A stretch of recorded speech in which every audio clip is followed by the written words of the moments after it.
Back to espresso show के दूसरे हिस्से में आपको खुशामदीद कहेंगे। और चूंकि पीर है, निकले तेरी तलाश में की तलाश में हम निकलते हैं। नांगा पर्वत की बात हो रही है आज के सेगमेंट में, देखते हैं।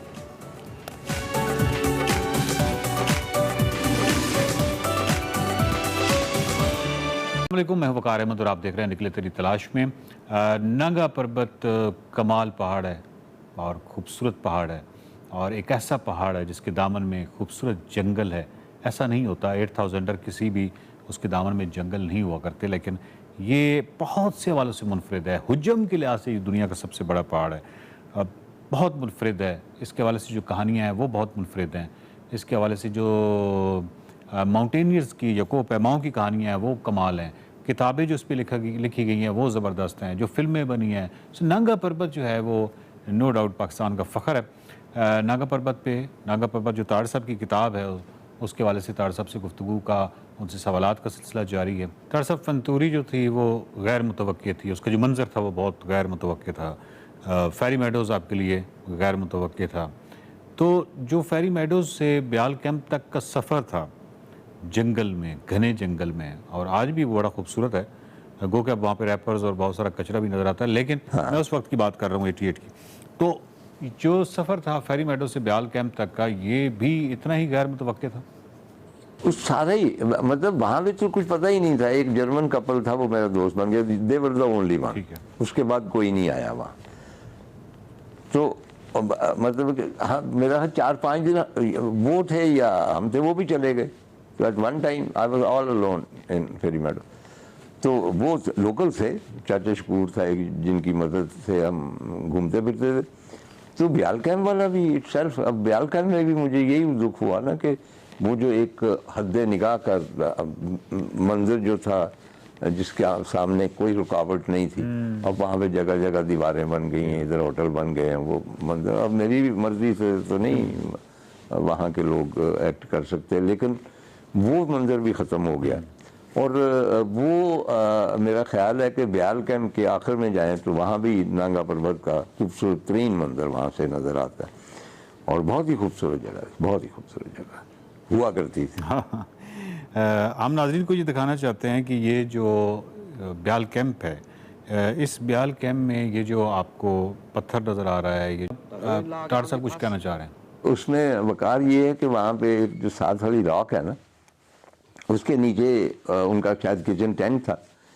तो वह अभी तक वहाँ पे धुआं है मौजूद, कि भाई ये जब यहाँ पे खाना पकाते थे, तो कितना अर्सा हो गया उसको, 50-60 साल हो गए। जी 70 साल हो गए।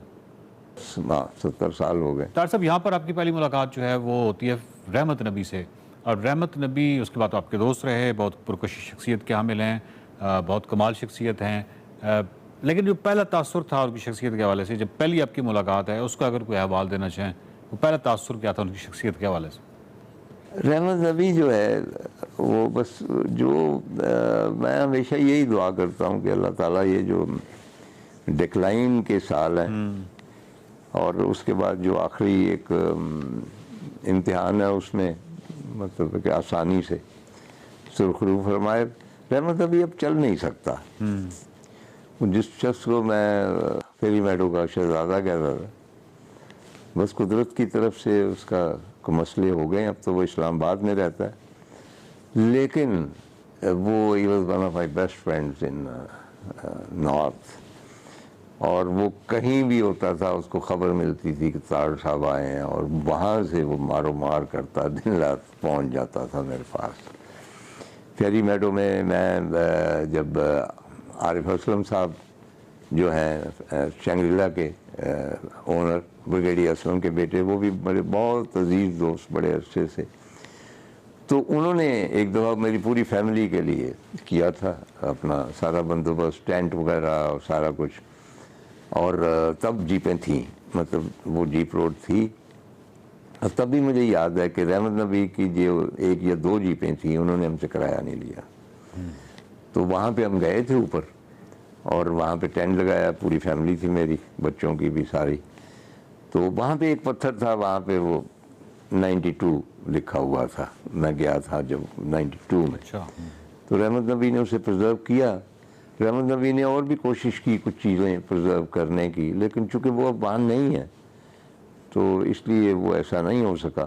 اور مجھے میرا جی بہت چاہتا ہے ٹائمز، لیکن ایک تو وہی مجھ میں سخت نہیں ہے، دوسرا یہ کہ شاید مجھے دکھ ہو، کیونکہ میں نے وقار، یہ میرا تجربہ ہے، اور تجربہ اس لیے بہت وسیع ہے کہ اللہ تعالیٰ نے مجھے عمر بڑی اچھی دی ہے، کہ آپ جس شہر میں کبھی رہے ہوں جی، اور وہاں آپ نے محبت کی ہو، اب دوبارہ اس شہر میں نہ جائیں. اب بہت دکھی ہوں گے، بہت مایوس ہوں گے. اسی طرح یہ جو منظر ہیں پہاڑوں کے، اگر آپ گئے ہیں اور وہاں کچھ عرصہ بتایا ہے، آپ کو پسند آئے ہیں اور آپ نے محبت کی ہے اس منظر سے، اس مقام سے، وہاں دوبارہ مت جائیے. تو مجھے یقین ہے میں اگر دوبارہ جاؤں تو مجھے دکھ ہوگا، تو میں نہیں جاؤں گا.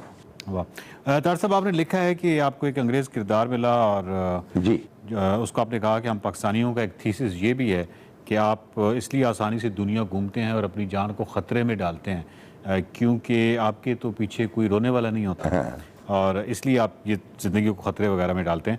اچھا، ویسے طاہر صاحب یہ تھیسس ابھی بھی موجود ہے، ابھی بھی ہمارے یہاں اکثریت یہ سمجھتی ہے کہ گورے گورے تو جو پھرتے ہیں ان کو تو کیونکہ پیچھے کوئی پوچھنے والا بھی نہیں ہے، نہ ان کا پیچھے کوئی رونے والا ہے، تو یہ مہینوں کے حساب سے نکل جاتے ہیں. تو یہ تھیسس جو ہے یہ کتنا غلط ہے، یہ تھوڑا سا بتا دیجیے. ایکچولی ہم اپنے آپ کو، کیونکہ خاص احساس کمتری ہے، ہم آپ کو تسلیاں دیتے ہیں کہ یورپ میں یہ خرابی ہے، وہاں رشتوں کی کوئی وقت نہیں ہے، وہاں پہ بڑوں کا احترام نہیں کیا جاتا، وہاں بچے چھوڑ جاتے ہیں وغیرہ وغیرہ. جی ٹھیک. اور ہمارے یہاں بھی وہ سب کچھ ہوتا ہے، لیکن وہ رپورٹ نہیں ہوتا. آپ یہاں کے مطلب اولڈ پیپلز ہوم میں جا کے دیکھیے، آدھے سے زیادہ جو خواتین ہیں ان کے بچے ہیں وہ ان کو ابینڈن کر کے چلے گئے ہیں، یعنی اتنا ماؤں کا، اور دے آر ویل آف. تو اسی طرح وہاں بھی رشتوں کا احترام، ان کا اپنا ایک پیٹرن علیحدہ ہے، ایران کا علیحدہ ہے، عراق کا علیحدہ ہے. تو امیڈیٹ عزیز ہی ہوتے ہیں نا، تو باقی تو حاضری لگوانے آتے ہیں. چنانچہ ان کا بھی ڈیفینیٹلی مطلب ہے کہ جب آپ دیکھیں گے، جب مثلا ایوریسٹ پہ جاتے ہیں جتنے کو پیما، ان کی بیویاں، ان کے بچے ان کے ساتھ رابطے میں رہتے ہیں کہ کہاں ہو، کتنے بجے آؤ گے، کیا ہے. اگر کوئی حادثہ خدا نخواستہ ہو جاتا ہے تو ان کا بھی وہی برا حال ہوتا ہے. ایسی کوئی بات نہیں. میں ایک انسیڈنٹ، یہ جو کہا جاتا ہے نا کہ وہاں پہ رشتے کا احترام نہیں، فلاں، یہ محسوس نہیں کرتے. ایک لڑکی تھی تو وہ کومے میں چلی گئی اور 20 سال تک وہ کومے میں رہی،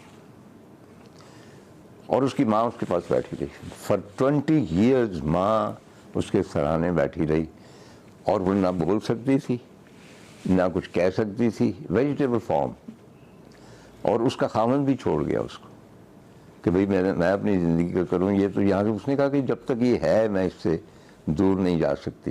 تو اسے کسی نے پوچھا کہ آپ اتنے عرصے سے بیٹھی ہیں اور اس میں نہ وہ بولتی ہے، نہ اس کو یہ پتہ ہے کہ آپ خدمت کر رہی ہیں، آپ اس کی ماں ہیں، اسے کسی چیز کا احساس نہیں ہو.